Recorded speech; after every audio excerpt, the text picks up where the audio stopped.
stories. We enter a dinner party, and we see Jesus there.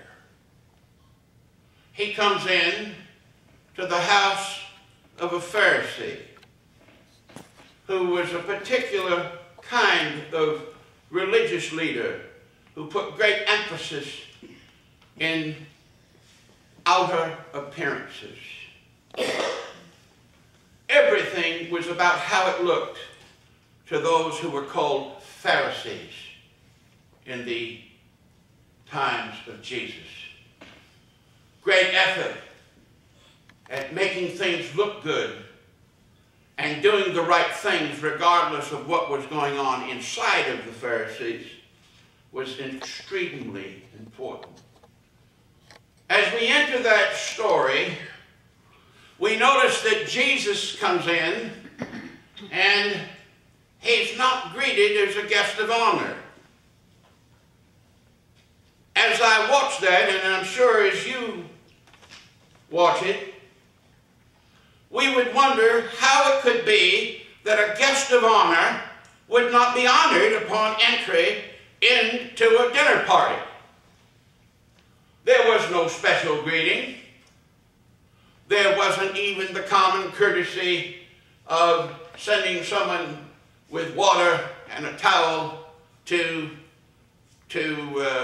wash his feet, which was customary. Now, besides the fact that people walked with sandals and the road was dusty, the feet are an important part of the message in the Old Testament as well as the New Testament. The prophet Isaiah said, "How beautiful are the feet of those who bring good news."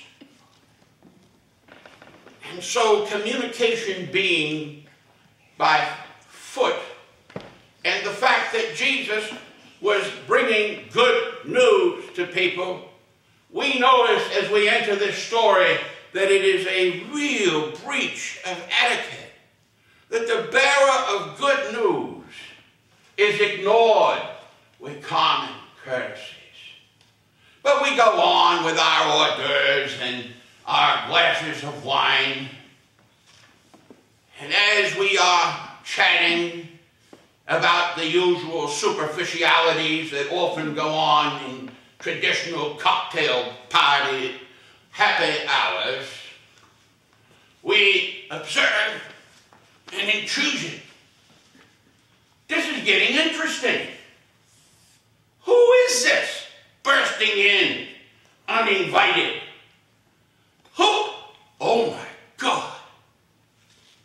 It's that harlot down the street. Interesting to me, everybody in the story seems to know who she is. But I won't editorialize on that, because some of my friends from Kentucky might be objecting. However, she bursts in on the scene. And she has this bottle of perfume. God knows where she got that. It's expensive.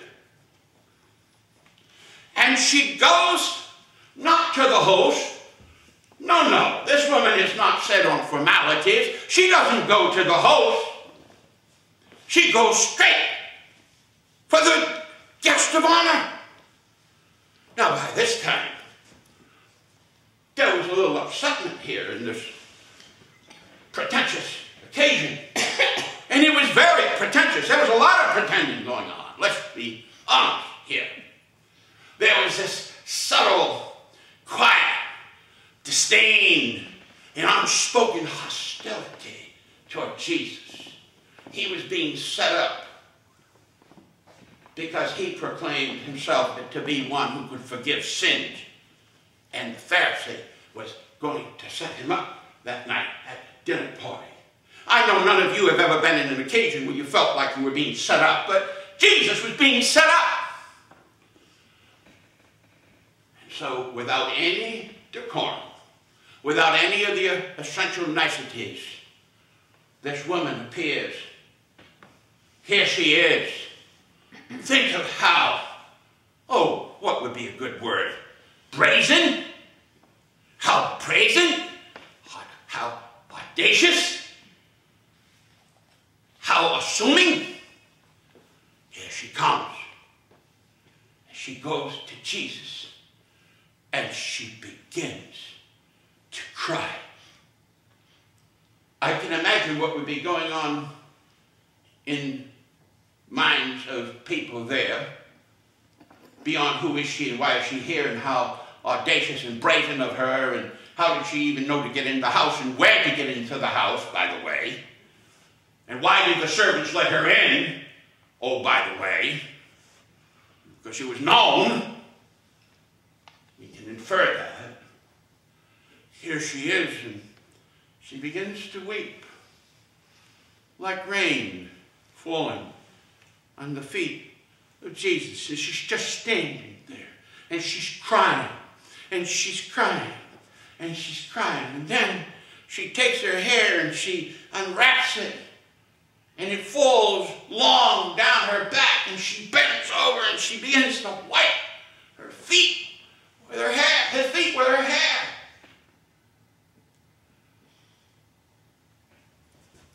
I can just see some of the guests saying, pass me another rum and coke, please. Or a double martini. This is getting interesting. I watched the host bristle, stiffen, offended. What's this woman doing in his house? Why is she crying? Jesus, feet. And then when she's done bawling her eyes out and wiping his feet with her hair, she then pours this tremendous, odorous, expensive perfume on the feet of Jesus. She dumps it all. I mean, she just pours the whole thing on his feet.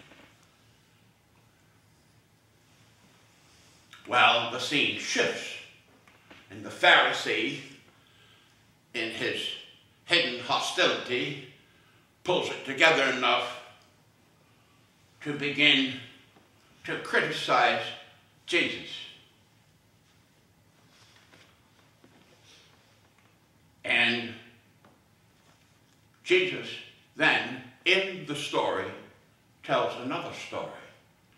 There were two who were deeply in debt, one more so than the other. They went to the banker.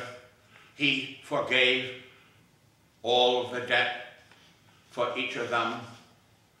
And Jesus went and asked the question, who do you think was the most grateful?